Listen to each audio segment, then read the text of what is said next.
Sistem pemilu proporsional terbuka dan tertutup masih jadi polemik hingga hari ini. Terus sekarang muncul usulan sistem pemilu proporsional kombinasi. Aduh, udah kayak SABCD di serial kartun tuh. Tapi perlu kalian ketahui bahwa pada faktanya sistem tersebut pernah diterapkan di Indonesia dan sama-sama memiliki aspek konstitusionalitas. Walaupun masih perlu dikaji secara lebih mendalam, itu pun kalau mau dicoba di masa pemilu 2024 mendatang. Pendapat Oce Madril yang merupakan akademisi hukum Universitas Gadjah Mada mengatakan bahwa baik proporsional terbuka ataupun tertutup memiliki kelebihan dan kelemahan masing-masing. Ungkap Oce kepada wartawan pada Jumat 10 Februari 2023.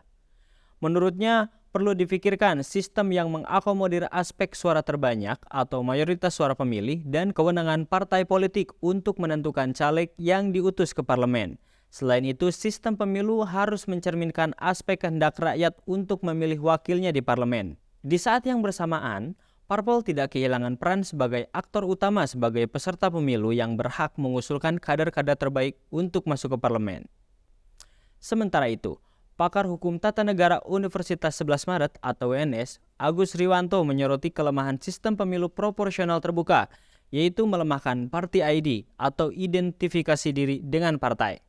Dampak buruk jangka panjang dari party ID ini menurut Agus adalah melahirkan fenomena anti partai politik atau deparpolisasi yang berdampak buruk bagi pembangunan demokrasi di Indonesia.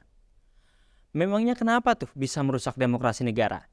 Karena pemilu hanya bergantung pada figur atau kandidat caleg, sehingga pemilih lebih mempertimbangkan pada caleg yang populer dan bermodal uang, bukan pada kesamaan party ID. Kalau pemilu 2024 sudah menjadi perdebatan publik, mari kita lihat bagaimana tanggapan dari KPU sendiri. Katanya Komisioner KPU Idham Holik mengaku bahwa pihaknya sangat menanti putusan dari Mahkamah Konstitusi atau MK terkait sistem pemilihan legislatif yang akan digunakan dalam pemilu 2024. KPU menilai bahwa sistem yang digunakan akan sangat mempengaruhi persiapan hingga pelaksanaan pemilu dan punya implikasi langsung terhadap desain surat suara. Masa sih cuma surat suara aja?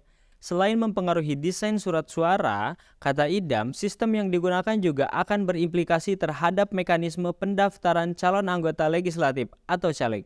KPU kini sedang mempersiapkan sistem informasi berkaitan dengan mekanisme pendaftaran. Tahapan pendaftaran caleg dimulai pada 1 hingga 14 Mei 2023. Namun demikian, persiapan itu harus tertunda karena sistem pileg belum diputuskan MK.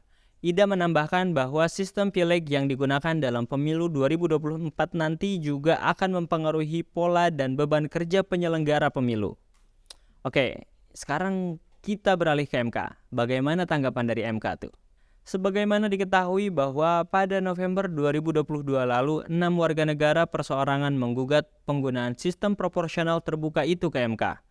Mereka meminta agar MK memutuskan pilihan legislatif kembali ke sistem proporsional tertutup. Namun, hingga kini MK masih menyidangkan perkara tersebut. Jadi gimana tuh? Gini aja, semoga cepat selesai prosesi sidang sistem pemilunya, agar semua pihak bisa semakin tenang dan terfokus pada penilaian kualitas personality dan skill para wakil rakyat.